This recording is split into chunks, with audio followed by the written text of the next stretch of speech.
Kalena dhammat sawanang etamang kalamutamang.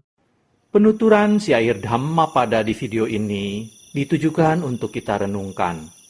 Penuturan bahasa Palinya bukan sebagai sarana pembelajaran pengucapan bahasa Pali yang benar. Penutur memohon maaf atas kesalahan yang terjadi, baik dalam pengucapan maupun dalam pelantunan bahasa Pali dari bait-bait Dhammapada ini. Untuk syair Palinya, penutur memilih membacakan dari hard copy kitab Pustaka Dhammapada Pali Indonesia yang diterbitkan oleh Sangga Theravada Indonesia. Untuk terjemahan bahasa Indonesia dan kisah latar belakangnya, penutur memilih membacakannya dari sumber web samakipala.or.id di bagian Dhammapada. Semoga syair Pali Dhammapada beserta arti dan kisah latar belakangnya ini dapat kita renungkan sehingga membawa manfaat kebijaksanaan bagi kita semua.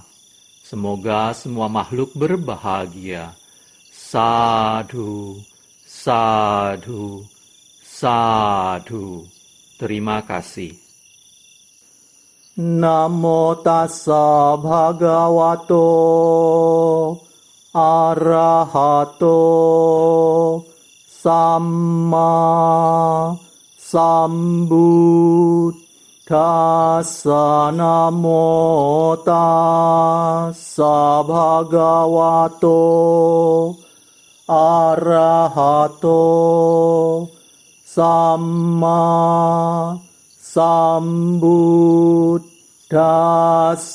Namo tassa bhagavato arahato samma sambuddhassa. Pembacaan bait-bait Dhammapada dan artinya beserta kisah latar belakang dibabarkannya bait-bait tersebut oleh Buddha Gautama. Pubbhawaga, kelompok bait tentang bunga. Bait 48. Pubbhani hewa pacinantang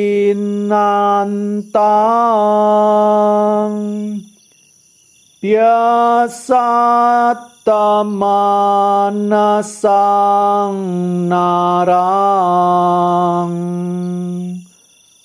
atitang yewa kamesu antako kurute wasang. Bait 48 artinya, orang yang mengumpulkan bunga-bunga kesenangan indria, yang pikirannya kacau dan tak pernah puas, akan berada di bawah kekuasaan sang penghancur, kematian. Kisah latar belakang dibabarkannya bait 48 oleh Buddha Gautama. Kisah Pati Pujika Kumari. Pati Pujika Kumari adalah seorang wanita dari Sawathi. Dia menikah pada usia 16 tahun dan mempunyai 4 orang putra. Pati Pujika Kumari merupakan seorang wanita yang baik budi dan murah hati. Suka memberikan dana makanan dan kebutuhan lain kepada para biku. Dia juga sering pergi ke wihara dan membersihkan halaman, mengisi tempat air, dan memberikan pelayanan lainnya. Pati Pujika juga mempunyai kemampuan jatisara yaitu kemampuan batin untuk mengingat kehidupannya yang lampau, di mana dia adalah salah seorang istri Malabhari yang tinggal di alam dewa Tawatimsa. Dia juga ingat bahwa dia telah meninggal dunia di alam dewa ketika para dewa sedang berjalan-jalan dan menikmati kesenangan di taman dan memetik bunga-bunga. Maka setiap saat dia berdana kepada para biku atau melakukan perbuatan-perbuatan baik lainnya, dia berharap dapat dilahirkan kembali di alam dewa Tawatimsa sebagai istri Malabhari, suaminya terdahulu. Suatu hari, Pati Pujika jatuh sakit dan meninggal dunia pada sore itu juga.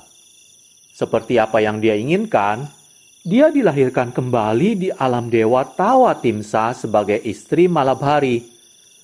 100 tahun di alam manusia sama dengan 1 hari di alam Tawatimsa. Malabhari dan istri-istrinya yang lain masih bermain-main di taman. Dan kepergian Pati Pujika hampir tidak dirasakan oleh mereka.